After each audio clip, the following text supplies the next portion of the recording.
There is only one really serious philosophical problem, and that is suicide.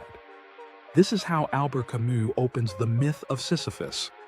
It is a shocking opening, but it cuts directly to the core of the human condition. Camus asks, if the universe has no meaning, no God, and no ultimate purpose, why should we continue to live? Why should we get out of bed, go to work, and suffer if we are all just going to die and be forgotten? To answer this, Camus introduces us to the concept of the absurd and offers a solution that is simultaneously devastating and beautiful. The absurd is not a property of the universe, and it is not a property of humanity. It is the friction between the two. Humans have a desperate biological desire to find order, meaning, and purpose. We want to know why we are here, but the universe is completely silent. It is cold, chaotic, and completely indifferent to our questions. The absurd is born when our human need for meaning crashes into the unreasonable silence of the world. Once you realize this, you have three choices. The first choice is physical suicide. You realize life is meaningless, so you simply opt out. Camus rejects this. He says suicide is not a solution to the absurd. It is a surrender to it. It is an insult to existence. The second choice is philosophical suicide. This is when you make a leap of faith.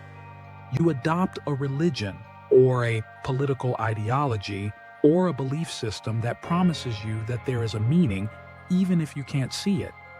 Camus rejects this too. He argues that this is just intellectual cowardice.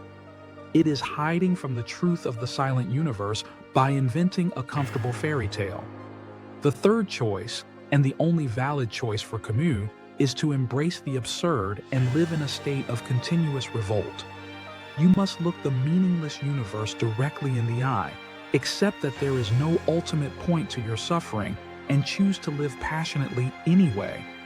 To illustrate this, he uses the Greek myth of Sisyphus. Sisyphus was condemned by the gods to gee a massive boulder up a mountain, only to watch it roll back down to the bottom for all eternity. It is the ultimate picture of pointless, exhausting labor. It is a metaphor for human life, waking up, working, paying bills, sleeping, and doing it all over again until we die. But Camus focuses on the moment Sisyphus walks back down the mountain to retrieve his rock.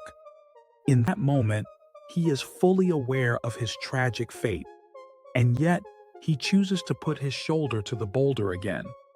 His consciousness, his awareness of his fate, is his victory. He does not need the gods to give his task meaning. He creates his own meaning in the act of defiance. Camus concludes with one of the most powerful sentences in modern philosophy. The struggle itself toward the heights is enough to fill a man's heart. One must imagine Sisyphus happy. We do not win by finding the meaning of life. We win by living so passionately that the lack of meaning ceases to matter.